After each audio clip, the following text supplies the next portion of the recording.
Telat bertindak, Indonesia akan hancur. Sutoyo Abadi.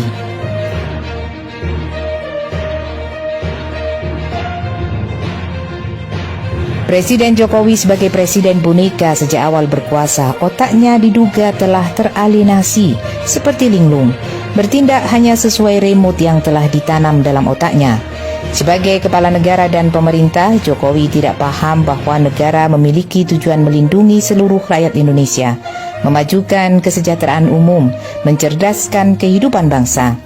Tidak menyadari juga Presiden memiliki tugas dan kewajiban menegakkan dan menjaga kedaulatan, serta mempertahankan keutuhan NKRI dan melindungi bangsa Indonesia.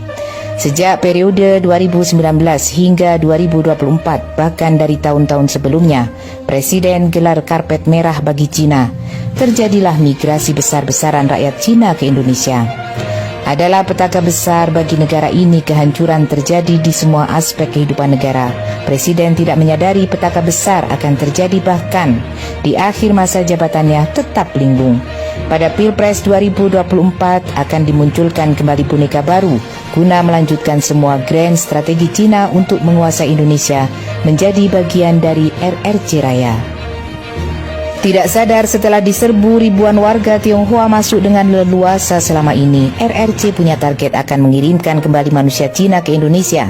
Hingga tahun 2029 bisa menjadi 100 juta orang. Itu sesuatu yang mudah setelah RRC dengan kekuatan oligarkinya mampu membeli semua pejabat negara dari pusat sampai daerah. Semua kebijakan mereka yang atur. Pilpres 2029 sudah dalam skenario mereka. Boneka mereka kembali disetting agar kembali berkuasa untuk menguasai Indonesia. Dalam hitungan taktis, selama pemerintahan boneka periode ini jumlah manusia Cina di Indonesia diperkirakan bisa mencapai 200 juta lebih. Pada Pilpres 2034 berkat undang-undang yang sudah diamandemen, Presiden tidak harus orang asli pribumi. Maka saat itu harus bisa tampil capres yang full secara fisik dan mental, jiwa raga adalah ras Cina. Mereka akan menang dengan mudah bahkan jika pemilu dilaksanakan secara jurdil pun, karena jumlah mereka sudah mencukupi untuk memenangkan Pilpres. Dalam kurun 2019 hingga 2034, seluruh aspek kehidupan di Indonesia sudah dikendalikan RRC. Secara spesifik, Undang-Undang Dasar 1945 sudah diganti, ideologi Pancasila sudah dihapus, komunisme dikembangkan, umat Islam target utama akan ditindas habis-habisan, bahkan akan dimusnahkan. Indonesia akan menjadi Uighur yang dijajah total. Pada saat yang sama, akan dibangun kem-kem indoktrinasi bagi anak-anak untuk dididik menjadi komunis sejati. Tahun 2034 Indonesia benar-benar tamat sebagaimana digambarkan dalam novel techno-thriller berjudul Ghost Fleet.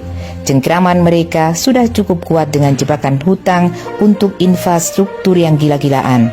Apalagi jika proyek pemindahan ibu kota jadi dilakukan, ditambah jumlah tentara di sini melebihi jumlah TNI maupun Polri. Bukan hoax dan omong kosong, semua itu benar-benar akan terjadi. Telat bertindak menyelamatkan Indonesia, dipastikan negara Indonesia tiba saatnya akan bubar, hancur. Indonesia akan hilang dari peta dunia. Semua tinggal kenangan.